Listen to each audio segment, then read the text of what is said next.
இந்த வீடியோவை உங்களுக்கு வழங்குவோர் மக்கள் மனதில் 4 தலைமுறைகளாக எஸ்விஎஸ் தீபாவளி ஸ்பெஷல் பலகாரங்களுக்கு எஸ்விஎஸ் அக்மார் கடலை மாவு மற்றும் முறுக்கு மாவு.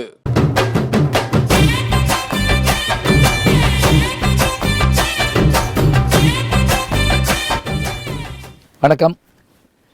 ஊரும் பேரும் பகுதியில் ஊர்களுடைய பெருமையும் அதனுடைய பேர்களுடைய காரணத்தை நம்ம வரிசையை பார்த்துக்கிட்டே வர்றோம்.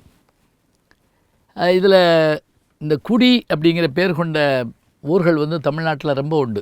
நீங்கள் இப்போ எடுத்து பார்த்தாலும் தெரியும். காரைக்குடி, பரமக்குடி, இப்படி வரிசையாக சொல்லிக்கிட்டே போகலாம். அதே மாதிரி குறிச்சி அப்படிங்கிற பெயர்களை கொண்ட பின்பகுதியில் வர்ற ஊர்கள், நல்லூர் என்ற பெயர்களை கொண்ட ஊர்கள் நிறையா இருக்கும். மங்கலம் என்கின்ற பெயர்களை கொண்ட ஊர்கள், அவையெல்லாம் என்னென்னா அந்த காலத்தில் தானமாக கொடுக்கப்பட்டது. மங்கலம்ங்கிறலாம் சொல்லுவாங்க.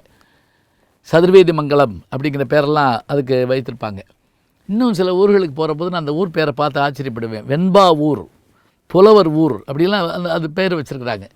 சின்ன சின்ன வீடுகள் இந்த பாளையப்பட்டுகளாக பிரிக்கப்பட்ட பிறகு தான், விஸ்வநாத நாயக்கருடைய காலத்தில் பாளையப்பட்டுகளாக பிரிக்கப்பட்ட பிறகு தான் பெரும்பாலும் பெயர்கள் வந்து பாளையம்னு வைக்கப்பட்டது. இன்றைக்கும் கூட இங்கே கோவை மாவட்டத்துலேயும் இங்கேயும் பார்த்திங்கன்னா எல்லாம் பாளையம் பாளையம் பாளையம்னு முடியும். அது எல்லாமே 14ஆம் நூற்றாண்டுக்கு பிறகு வந்தவை தான். அதில் ரொம்ப பெரிய பாளையம் ராஜபாளையங்கிறோம். பாளையத்திலே பெரிய பாளையம் ராஜபாளையம், குமாரபாளையம், உத்தமபாளையம், எத்தனையோ பாளையங்கள் இருக்குது. பாளையக்காரர்களுடைய வருகைக்கு பிறகு வந்தது.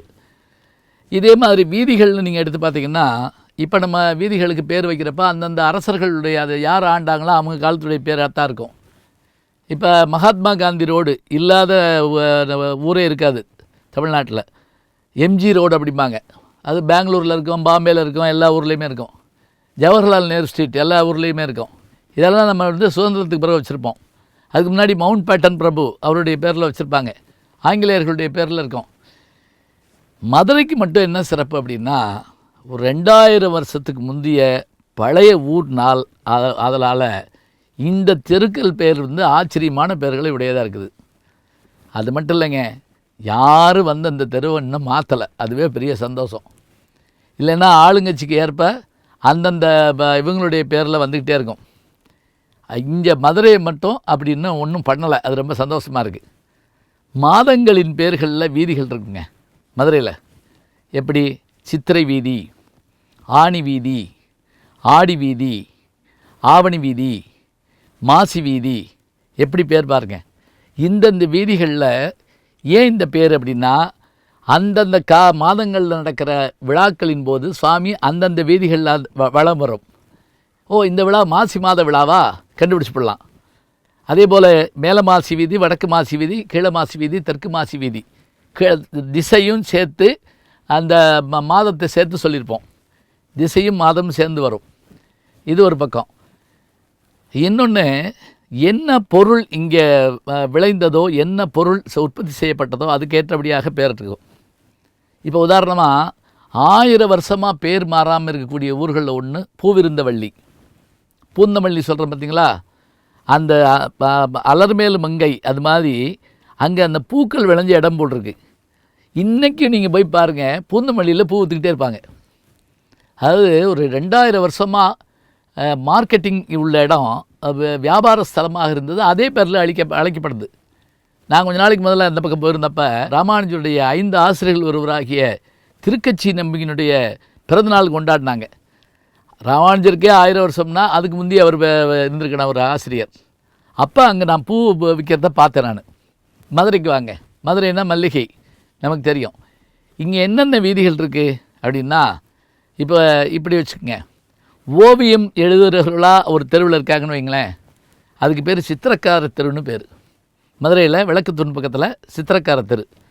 அந்த விளக்குத்தூண்கிறது கூட என்ன தெரியுங்களா, பிளாக் பேன் அப்படிங்கிற ஒரு மதுரையை ஆண்ட ஒரு விவரம் வந்து என்ன பண்ணார், ஒரு ஆங்கிலேயர் அந்த இடம் பகுதி இருட்டாக இருக்குங்கிறதுக்காக ஒரு விளக்கை உருவாக்குறார். அதனால தான் அது விளக்குத்தூண்னு பேர்.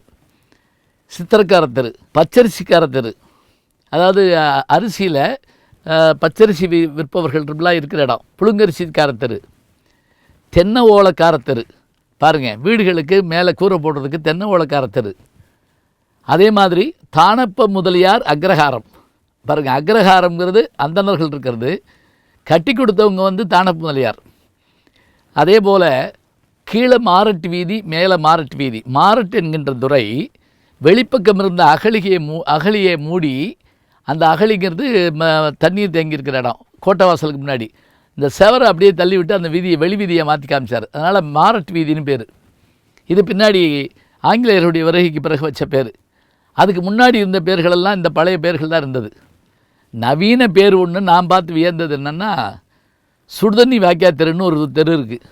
அதாவது நம்ம லேபர் ஸ்கூல் பக்கத்தில் சுடுதண்ணி வாய்க்கா தெருன்னு இருக்குது, மெஜரா கோட்ஸ் பக்கத்தில். இப்படி ஒரு பேர் எப்படா பாண்டி நாட்டு காலத்தில் இருந்திருக்கும்னு பார்த்தா அது ஒன்றும் இல்லை. அந்த மெஜரா கோட்ஸ் மில்லில் அந்த காலத்தில் நீராவியில் அந்த சக்கரை சுத்துமா, அந்த நீராவி வழிஞ்சு ஓடின தெரு, அந்த தெருவுக்கு பேர் சுடுதண்ணி வாய்க்கா தெருன்னு இருந்திருக்கு. நான் அங்கே போய் பேசியிருக்கேன். அதே மாதிரி செல்லூருக்கு நீங்கள் போய் பார்த்தீங்கன்னா அதில் 50 அடி ரோடு, 60 அடி ரோடு வரிசையாக வச்சுருப்பாங்க. ஒவ்வொன்றுக்கும் ஒவ்வொரு பேர் இருக்குங்க. அகிம்சாபுரம்னு வச்சுருப்பாங்க, வைத்தியநாதபுரம்னு வச்சுருப்பாங்க. அப்போ பாண்டிய மன்னர்கள், பாண்டியன் அகழி தெருன்னு ஒன்று இருக்குது. பாண்டிய மன்னர்களுடைய அகழி இருந்த இடம்னால இன்றைக்கி இருக்கிற போத்தீஸுக்கு பின்பக்கம் இருக்கக்கூடிய தெருக்கு பேர் பாண்டியன் அகழி தெருன்னு பேர். இப்போ நம்ம இது மாதிரி கேமராவை கையில் எடுத்துகிட்டு போனோம்னா அந்த வீதிகளையும் அந்த தெரு பேர்களையும் நம்ம பார்த்துட்டு வந்துடலாம். இன்னும் ஒன்று தலைவிரிச்சான் சந்தனே ஒன்று இருக்குது. அதெல்லாம் நம்ம போய் அதுக்கான பின்னணிகளை பார்க்க முடியும். நிறைய செய்திகள் இருக்குது.